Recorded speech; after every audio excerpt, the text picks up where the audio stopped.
ମୋ ପାଖକୁ ଥରେ ଆସିକି ଦେଖ ତ ତୋ ମା ମୋର ତୁଳସୀ ଉରାଦି ନ ଦେଖି ଦେଇଛି ମୋ ନାଁ କିଛି କି ନୁହଁ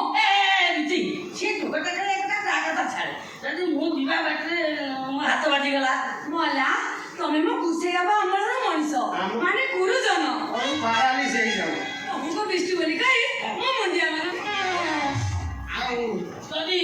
କୋଉଦିନ ତୋ ରୁମକୁ ମୁଁ ରାତିରେ ପଶିଗଲି ପଶିଗଲେ ମୁଁ ମୋର ଯେ କମଳ ତମକୁ ଘୋଡେଇ ଦେଇ ମୁଁ ଆସିକି ବାହାର ପଟେ କବାଟ ଦେଇ ତମ ରୁମରେ ଶୋଇ ପଡିବି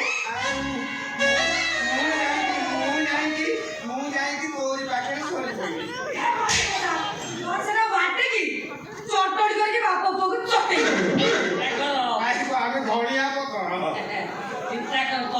ଚାକରାଣୀ ମୁଁ ଆଣିଛି ମୁଁ ଟିକେ ତ ପିଉସୀ ନାନୀ ଘରକୁ ଯାଉଛି ସେ ଚଳିବୁ ଘରେ ଆଜ୍ଞା ବାବୁ ଗାଈ ତ ମତେ ଲାଗିଲା ମୁଁ ଖାଇବି ଆପଣ ବ୍ୟସ୍ତ ହୁଅନ୍ତୁ ମୋ ପାଇଁ ରଖିବୁ ହଁ ରଖିବି ମୋ ପୁଅଟା ଟିକେ ବଗୁଲିଆଟା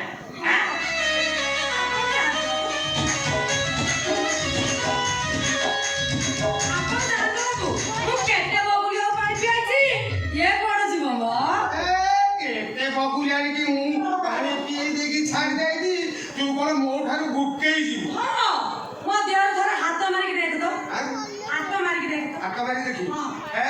ହାତ ମାରିବି କଣ କିସ୍ କରିଦେବି କଣ କରିବ କିସ୍ କରିଦବୁ କେତେ ବଗୁଲି ମୁଁ ଥପରା ମାରିକି ଉଡେଇ ଦେଇଛି ଆଉ କିସ୍ କରି ଦେଖ ତ ଗୋଟେ କଣ କିସ୍ କହୁଛି କିସ୍ କରିକି ଦେଖ ସିଏ 70 ଝିଅକୁ ମୁଁ କିସ୍ କରିଛି ଖାଦ୍ୟ 70 ଲୋକଙ୍କୁ ଆରେ ମତେ ଥର କରିକି ଦେଖ କରିବି ହଁ କରିବି କର ସତରେ ମତେ କିସ୍ କଲୁ ଆଉ ଥରେ କଲୁ ଆଉ ଥରେ କଲୁ ତୁ ସତରେ ମତେ କିସ୍ କଲୁ ଦେଖେ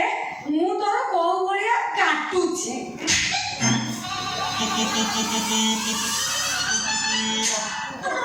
ଏଇଟା ତୋର କାଟିବା ହଁ ୟା ପରେ ବାଟିବାଟା ଟିକେ ଦେଖେ